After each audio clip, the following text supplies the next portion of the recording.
bore 2 chi am 7 o'r gloch. Dyma brif straeon bore dydd Sadwrn. Ac a hithau yn ddechrau hydre, mae prisiau nwy a thrydan uwch wedi dod i rym wedi'r cap ar brisiau godi dros nos. Mae Llywodraeth Prydain yn benthyg... Dros y flwyddyn ddiwethaf, rydyn ni wedi gweld cynnydd anferthol yng nghostau cynhyrchu a'r ffermydd, gan gynnwys diesel, dwysfwyd a gwrtaeth.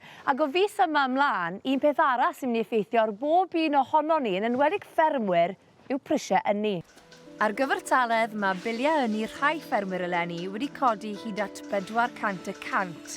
Ac bod gan y Llywodraeth gynllun i helpu busnesau drwy dalu 20% o'r costau yma, mae'r cynllun ond yn para 6 mis, sy'n golygu o fis Ebrill ymlaen fe fydd ffermwyr ar ben eu hunain.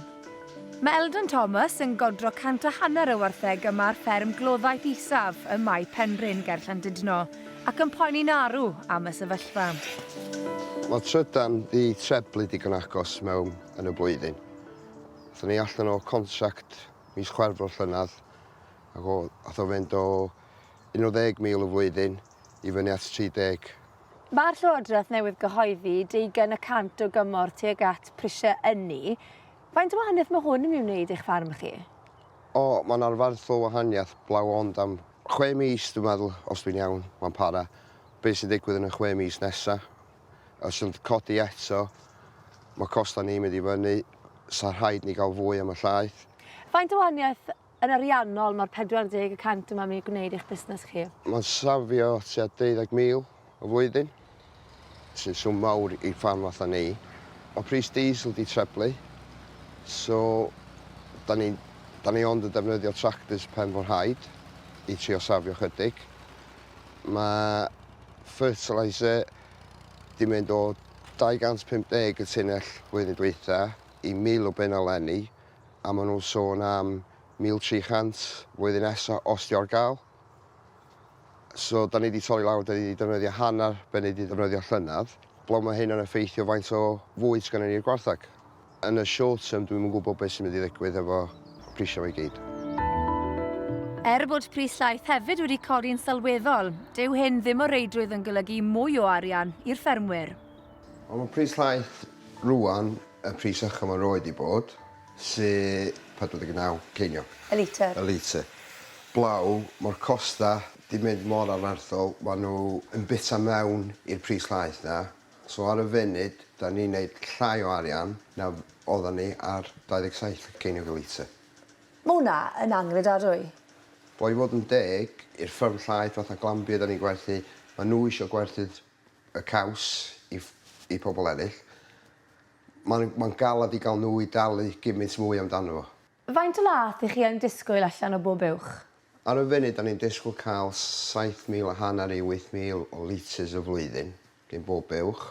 So ni'n torri lawr, sa'r check llaeth yn llai, a mae'r costa di codi. So da ni'n mynd mewn waith lle. Os da ni'n cadw fwy o wartheg a torri'r ffid, mae eisiau mwy o porthiant. Blaw mae eisiau mwy o fertiliser i gael y porthiant. So mae bob peth mynd rownd mewn cylch a da ni'n weld yn styc yn canol. Fe fydd cynllun cymorth y Llywodraeth yn para 6 mis yn unig ac yn cael ei werthfawrogi wrth reswm gan y diwydiant, ond a yw yn ddigonol i oroesi'r sefyllfa bresennol. Be sy'n mynd i ddigwydd ar ôl y 6 mis? Os na fwy o help yn mynd i ddod, neu ydy'r costau mynd i godi eto. Fel busnes, mae eisiau gwybod beth sy'n digwydd yn y dyfodol. Ac os ydy'r costau mynd i dyblu eto, wel, mae'n mynd i neud fwy o straen o'r busnes. Beth yw eich sefyllfa chi ar hyn o bryd? Ydych chi yn gwneud elw? Swn i'n dweud, leni, fyddwn ni mwy debygol o wneud collad. A mae hynna gyd i lawr i costau bob peth yn codi. Dialwyn bob peth, blaw, mae'n galed i'n weithio 7 diwrnod yr wythnos am ddim byd. Mae'n waith fyth i fod yn colli arian. A does am ateb hawdd, sgan i'n syniad be ydy'r ateb chwaith. Ffordd mae pethau'n mynd, os di'r ffermwyr yn gorfod torri lawr ar ôl costau bob peth, fydd bwyd yn gyffredinol yn bryn yn y wlad yma. So dwi'n meddwl bod eisiau dall, bod eisiau gwneud rhywbeth rwan cyn iddo ddod i'r sefyllfa yna. Ond nid ffermwyr yn unig sy'n teimlo'r ergyd yn ystod y cyfnod cythryblus hwn. Da ni wedi clywed yn barod y bydd y pecyn cymorth yn golygu y bydd busnesau yn talu rhywfaint yn llai na'r hyn oedden nhw'n ei ofni, a hynny am y 6 mis nesaf. Ond be mae hyn yn ei olygu i gwmni fel cwmni Cig Edwards sydd wedi sefydlu yma yng Nghonwy? Oedd o'n seriws iawn, ta 3 wythnos yn ôl yn sicr. Fe gawson ni un quote oedd yn 143 ceiniog yr uned, ac oedd hynny'n golygu bysa ni yn gweld bil o dros filiwn o bunnoedd am 12 mis o ynni. Lle yn y gorffennol oedd yn bil ni tua 129 o filoedd. Felly oedd o'n yn gynnydd sylweddol iawn ac yn gynnydd peryg iawn i unrhyw gwmni. Da ni wedi arwyddo cytundeb 12 mis sydd yn lle fydden ni'n talu jyst o dan $500,000 y flwyddyn.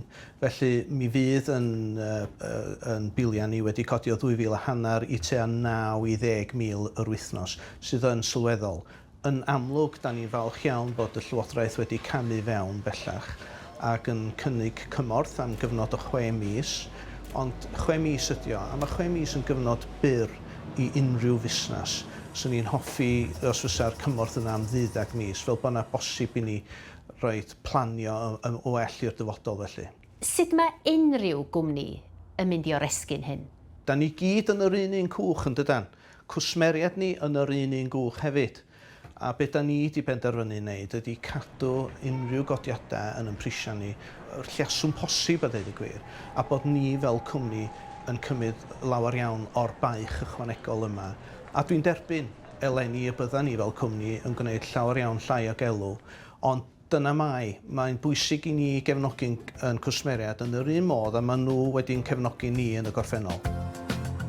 Fel unrhyw fusnes sy'n cynhyrchu bwyd, mae canllawiau cynhyrchu'n llym, ac mae buddsoddi mewn offer a pheiriannau newydd felly yn rhan annatod o'r cwmni. Yn y rhan yma, da ni'n troi y cig sydd i'w finsio i fewn i selsig neu i fewn i fyrgers. Wedyn mae'r peiriannau yma newydd i ni. Maen nhw'n effeithiol dros ben, a da ni'n gobeithio codi cynnydd gwneithuriad yn sylweddol yn y flwyddyn nesaf yma oherwydd y peiriannau newydd yma. I lle mae'r holl gynnyrch sy'n dod o'r ffatri yma mynd? Wel, da ni'n ffodus iawn, da ni'n cael cefnogaeth brwd gan yr archfarchnadoedd Ledrad Cymru a'r Gororau, ond da ni hefyd ledled Prydain efo un marchnad wan hefyd. Da ni yn allforio rhywfaint, ni Kuala Lumpur yn Malaysia, ond mae'r rhan fwyaf o'n cynnyrch yn cael ei werthu yn Brydain. Be di'r llygedyn obaith yn hyn i gyd? Hain i fod yn bositif am y peth. Oes, mae'na argyfwng wedi bod a mae'r argyfwng yna yn parhau, ond mae yna wastad atab i bob problem. A dyna sy'n bwysig gwan, bod ni gyd yn symud ymlaen fel diwydiant bwyd o'r byd amaeth drwodd i'r archfarchnad a bod ni'n symud ymlaen mewn modd positif.